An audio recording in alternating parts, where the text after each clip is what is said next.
Assalamualaikum warahmatullahi wabarakatuh. Baiklah, saya akan menjelaskan secara singkat tentang landasan politik IPS. Nama saya Sri Nandayani, 12.01.14.4.777, mata kuliah Landasan Pendidikan IPS kelas 1B. Dosen pengampu Bapak Nurdiansa MPD. Pengertian landasan politik. Politik dalam bahasa Inggris disebut politis, merupakan suatu rangkaian asas atau prinsip, keadaan dan jalan cara serta alat yang digunakan untuk mencapai tujuan tertentu atau suatu keadaan yang kita hendaki, dengan disertai jalan, cara, dan alat yang akan digunakan untuk mencapai keadaannya. Politik dalam pengertian ini adalah medan tempat keseluruhan individu atau kelompok individu yang bergerak dan masing-masing mempunyai kepentingan atau idenya sendiri. Selanjutnya, tujuan landasan politik IPS. Pertama, mempertahankan kemerdekaan bangsa dan negara, menjaga keselamatan negeri. Yang kedua, memperoleh barang-barang yang diperlukan di luar negeri untuk memperbesar kemakmuran rakyat apabila barang-barang itu tidak atau belum dapat dihasilkan atau dibuat sendiri. 3. Landasan politik IPS di Indonesia. Pertama, landasan UDIL. Yang kedua, landasan konstitusional. Dan yang ketiga, landasan operasional.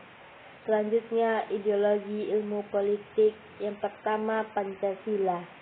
Yang kedua, liberalisme. Dan yang ketiga, kapitalisme. Dan yang terakhir, sosialisme. Yang selanjutnya, kebijakan politik IPS dalam pendidikan. Bangsa yang politik pendidikan yang buruk, maka kinerja pendidikannya pun pasti buruk. Sebaliknya, negara yang politik pendidikannya bagus, kinerja pendidikannya pun juga akan bagus.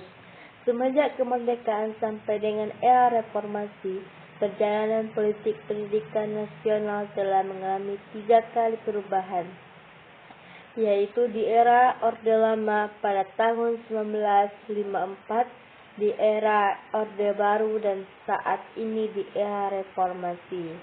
Realitas politik pendidikan. Sampai saat ini, realitas politik pendidikan negara kita masih belum sepenuhnya merdeka. Hal ini bisa kita lihat dari komitmen pemerintah yang masih rendah dalam mewujudkan akses dan pemerataan pendidikan dasar yang bebas biaya. Belum terpenuhi anggaran pendidikan sebesar 20%, kurangnya penghargaan terhadap profesionalisme dan kesejahteraan guru, rendahnya mutu dan daya saing pendidikan, upaya otonomi pendidikan yang masih setengah hati, dan sebagainya. Selanjutnya, inilah kelebihan landasan politik. Pertama, warga negara bisa terlibat dalam hal tertentu seperti pembuatan keputusan-keputusan politik, baik secara langsung maupun tidak. Yang kedua, warga negara memiliki kebebasan atau kemerdekaan menyangkut hak-hak kebebasan yang telah mencakup dalam HAM. Yang ketiga, masyarakat yang telah memenuhi syarat tertentu memiliki hak untuk berpartisipasi dalam pemilihan pemerintahan atau pemilu. Setelah kelebihan pasti ada kelemahan. Inilah kelemahan landasan politik IPS tersebut. 1. Terjadinya konflik di antara masyarakat apabila mereka terlibat dalam hal politik yang sama dan memiliki pandangan yang berbeda. Yang kedua, dengan adanya kebebasan untuk mengemukakan pendapat, maka masyarakat sewenang-wenang mengeluarkan isi hatinya, meskipun bersifat negatif yang biasanya ditunjukkan kepada pemerintah yang kurang disenangi. Selanjutnya, belum mampu menjamin keadilan distributif, karena hakikat politik yang memberikan peluang arena bersaing. Itulah penjelasan singkat tentang landasan politik IPS. Assalamualaikum warahmatullahi wabarakatuh.